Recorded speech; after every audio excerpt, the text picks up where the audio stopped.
Museum 10 November.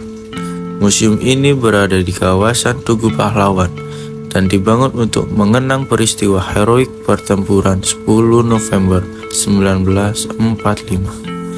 Salah satu pertempuran terbesar dalam sejarah perjuangan bangsa Indonesia. Museum ini didirikan pada 10 November 1991 dan diresmikan pada tahun 2000. Letaknya yang berada di bawah tanah dirancang untuk tetap menjaga keagungan Tugu Pahlawan yang berdiri megah di atasnya. Di museum ini juga tersimpan berbagai artefak bersejarah, termasuk benda-benda yang pernah digunakan oleh para pejuang. Koleksi-koleksi tersebut menjadi saksi bisu perjuangan rakyat Surabaya yang rela mengorbankan jiwa dan raga demi mempertahankan kemerdekaan bangsa Indonesia.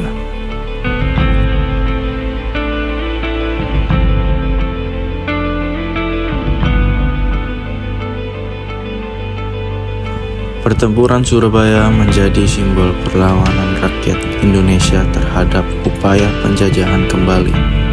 Semangat juang yang ditunjukkan para pejuang pada masa itu kemudian dikenang setiap tanggal 10 November sebagai Hari Pahlawan. Oke teman-teman, di belakang saya ini adalah gambaran dapur umum pada saat 10 November. Dapur umum ini sebagai bentuk perjuangan juga bagi rakyat Surabaya yang bertugas untuk menyiapkan makanan dan minuman bagi para pejuang yang sedang memperjuangkan kemerdekaan.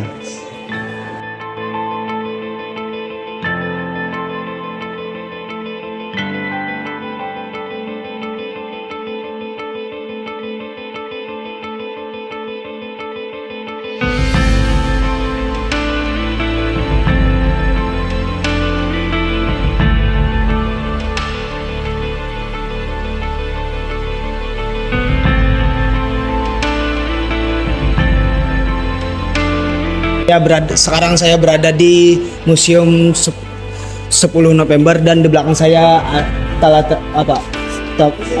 gambar terjadinya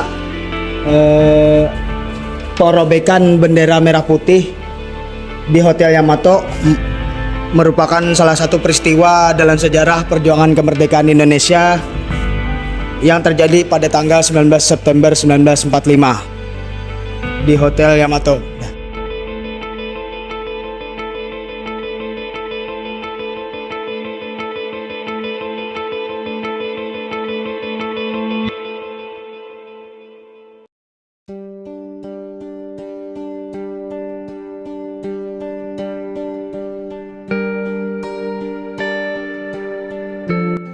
Sekarang di samping saya ada perangko pada masa penjajahan Belanda, kemudian peralihan ke masa penjajahan Jepang. Pada masa peralihan, perangko Belanda masih digunakan, akan tapi dengan menambah huruf Jepang di dalamnya.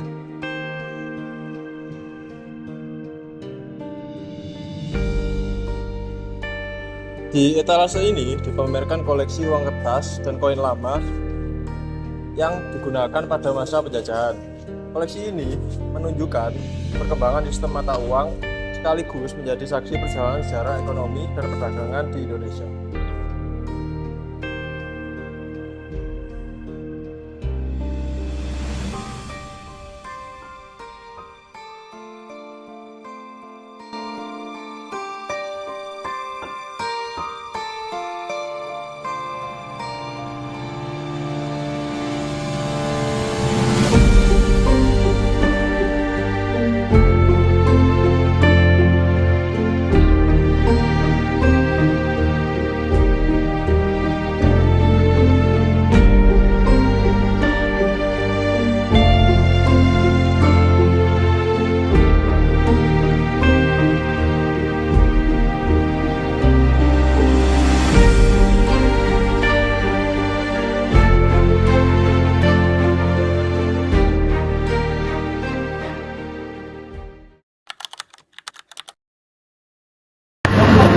Sebelumnya dengan siapa? Oke, halo teman-teman, perkenalkan nama aku Andali. Nah, di sini saya akan sedikit mempertanyakan akan terkait museum ini ya Kak? Kakak sejak kapan sih bekerja di Museum 10 November ini? Oke, jadi aku sendiri adalah internship di Museum 10 November ini dan baru saja banget diterima di sini belum sampai 1 minggu. Jadi baru mulai di hari Selasa kemarin. Jadi masih baru ya, benar. Terus apa sih tugas kakak soal bekerja di museum ini? Oke, kalau di Museum 10 November itu karena utamanya sebagai pemandu turis ya, jadi ketika ada pengunjung yang datang ingin untuk dipandu di museum ini, maka tentunya aku dan teman-teman aku di Sedarak Nabur itu yang memandu mereka untuk menceritakan gimana sih cerita Surabaya itu pada masa proklamasi dan setelahnya hingga terbentuknya museum ini dan juga Tugu Pahlawan. Nah, menurut kakak ini, gimana sih sejarah singkatnya Museum 10 November? Oke, jadi Museum 10 November itu sebenarnya dulunya dibangun di atas markas bekas punyanya Jepang bernama markas Inpentai, yang kemudian pada saat ini dirubah menjadi adanya Tugu Pahlawan sebagai monumen yang untuk simbol keabadian semangat anak Surabaya pada saat itu melawan penjajah, dan juga dibuatlah museum ini untuk menceritakan bagaimana cerita anak Surabaya pada saat itu melawan penjajah. Nah, apa saja yang dilakukan kakak untuk menjaga dan merawat koleksi serta bangunan museum akan tetap terawat? Mungkin dari perawatannya museumnya sendiri itu seperti apa? Oke, jadi kalau aku sendiri sebagai pemandu di sini itu tugasnya hanya mengingatkan pengunjung agar tidak menyentuh ataupun merusak barang-barang dan hingga mendokumentasikan barang-barang di sini menggunakan flash. Itu hanya tugasnya pemandu. Tapi kalau untuk bagaimana merawat secara langsung itu ada pihak tersendiri dari museum ini yang mungkin akan bekerja secara langsung membersihkan atau bagaimana. Kalau untuk pemandu sendiri tugasnya hanya mengingatkan pengunjung agar tidak buang makanan, tidak mendokumentasikan dengan flash agar tidak merusak koleksi mereka. Dan selanjutnya, apakah museum 10 November ini itu pernah direnovasi atau diperbaiki ya sebelumnya Pak? Kalau pernah, bagian mana aja yang udah pernah diperbaiki?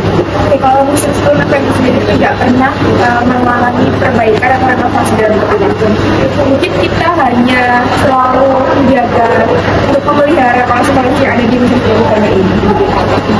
Dan itu pertanyaan terakhir, apa tantangan yang paling sering dihadapi dalam merawat museum 10 November ini dan koleksi yang ada di dalam museum? Oke, kalau dari aku dan teman-teman sebagai pemandu di sini ya, pasti yang paling susah adalah gimana cara kita bisa menegur pengunjung dengan baik dan tetap bisa patuh dengan aturan, yaitu tidak boleh membawa makanan atau minuman di dalam museum dan juga tidak boleh mendokumentasikan koleksi kami menggunakan flash, karena beberapa kali itu masih sering sekali ada pengunjung yang menggunakan flash ataupun kecolongan memasuki museum dengan membawa makanan minuman seperti itu, dan cukup bahaya juga kalau misalnya sampai itu terjadi dan kemudian ada yang merusak koleksi kami, karena bahkan aja untuk koleksi itu tidak boleh dokumentasikan dengan nanti tidak akan merusak koleksi saat ini, tapi bakal ke depannya beberapa ke depan itu pasti akan merusak koleksi asli milik kami. Mungkin itu tadi pertanyaan dari kita. Terima kasih telah sudah kita menjawab pertanyaan. Sama-sama.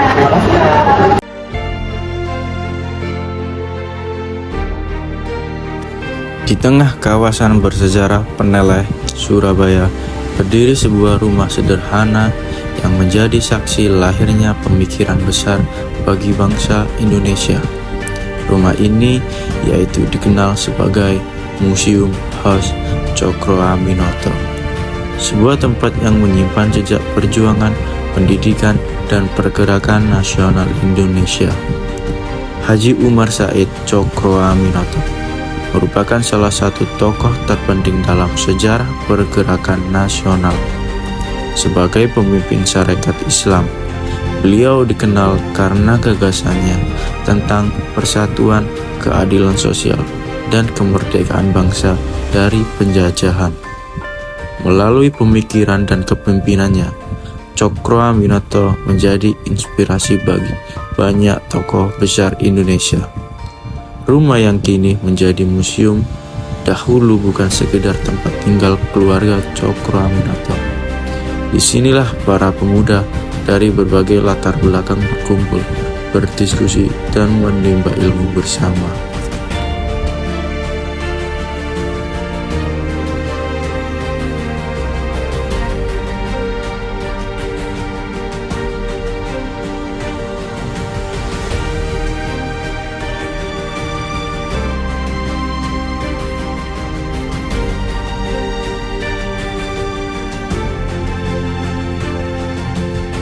yang di tempat rumah tinggal Bung Karno ini, yaitu rumah pernah yang Bung Karno kos di kota Surabaya ini, terdapat beberapa tokoh besar.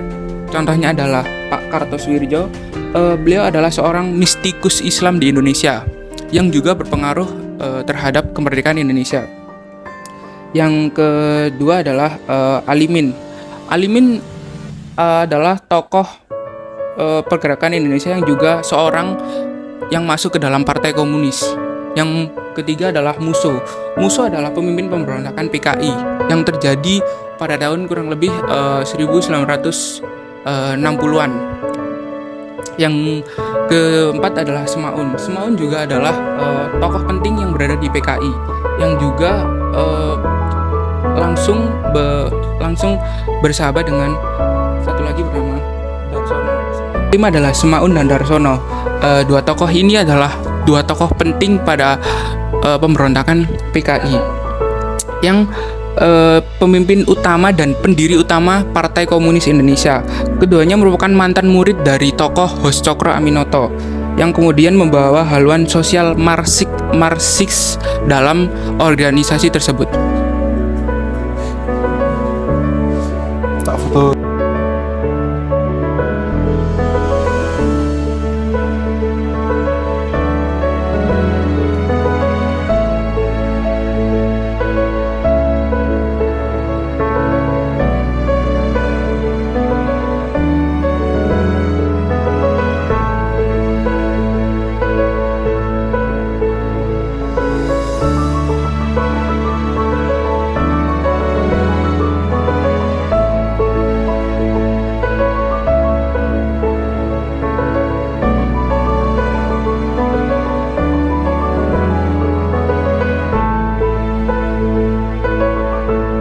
Jadi sekarang saya berada di ruangan pribadi Bapak Hos Cokro Aminoto bersama istrinya bernama Suharskin.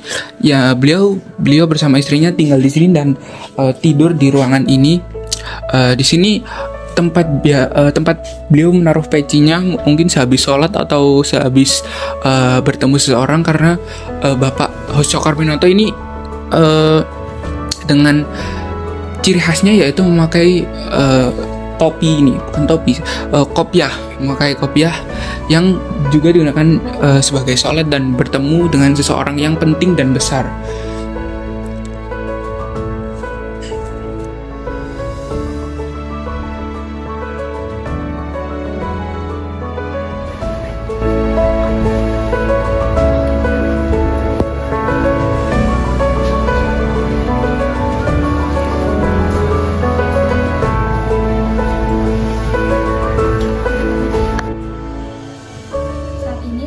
Berada di kamar Bung Karno yang berada di rumah singgah HOS Cokro Aminoto yang terletak di Peneleh, Surabaya. Kamar ini dilengkapi oleh tikar kecil dan di sampingnya ada meja belajar. Saat tinggal di sini, semasa bersekolah di HBS tahun 1915 hingga 1921, Bung Karno banyak belajar, diskusi, dan mulai membentuk pemikiran nasionalismenya yang telah berpengaruh dalam perjuangan kemerdekaan Indonesia.